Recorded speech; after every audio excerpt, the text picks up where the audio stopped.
Alright, may question po dito si Sir Takahiro. Sabi niya, Sir, my dog is having a nosebleed sa right side lang ng nose niya. It started last week tapos nawala. Then bumalik last night.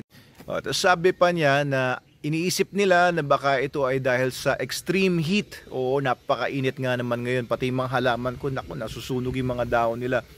And if you're experiencing extreme heat, magpunta na kayo dito sa Manalo Resort Hotel.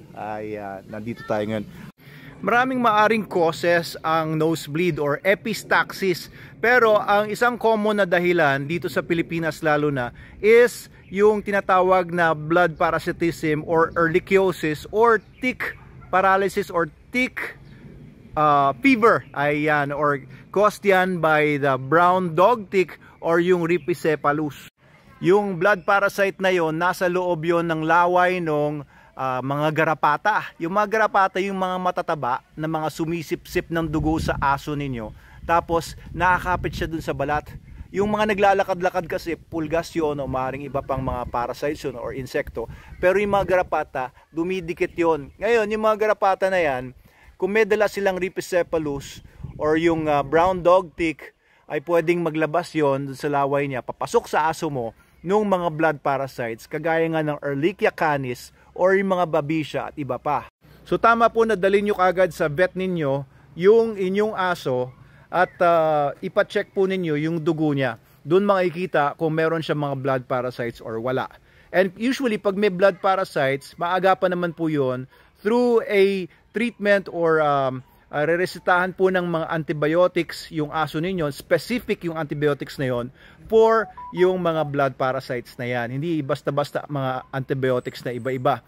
Ngayon, kung magawa nyo naman po yon ay magiging maayos naman po yung aso nyo. Yung mga may sakit na ganyan, yung ehrlichiosis, ay maaari pong hindi na kumain, maaaring tumamlay, tapos papayat na. Mas maganda agapan nyo po yun kasi pag hindi nyo agapan, maaari pong magpunta na yan sa chronic stage na masisira na yung iba't ibang organs ng aso ninyo. Kaya the best talaga maagapan ngayon na. Punta na kayo sa vet ninyo, dalhin nyo na po yung aso ninyo. Ngayon, yung iba pang mga causes ng pagdudugo sa ilong could be baka may tumor doon or may cyst na nag-break off tapos nag-cause ng bleeding. It could also be may pumasok sa loob ng ilong niya na nakatusok doon sa mga cavity sa loob at sa mucous membranes na bleeding. So it could also be cancer. It could also be other causes, pero pinakamaganda po talaga, dalhin nyo po sa vet ninyo kasi hindi naman pwedeng hula-hulaan basta-basta lang yan. Alright, so para mabilis din ang recovery ng aso ninyo, after nyo dalhin sa vet, ay bumili na rin po kayo ng SDN42. Super Dog Nutrition is the best dog food in the multiverse. 42% protein, animal protein po halos lahat yan, kaya ang ganda-ganda po ng recovery ng aso nyo. Hindi nyo rin kailangan mag-supplement ng mga vitamins, kompleto na po lahat. Ang vitamins, minerals, mga probiotics, prebiotics sa SDN. Siyempre, pag maganda yung nutrition, malakas ang immune system at may panlaban ang katawan ng aso nyo. So, dalhin nyo na po yung aso nyo sa vet ninyo ngayon na.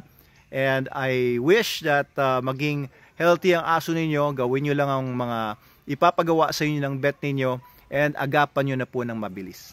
Dr. Abel Manalo po ito sa Manalo Resort Hotel, Manalo K9 Meta Animals. Thank you po sa tanong nyo.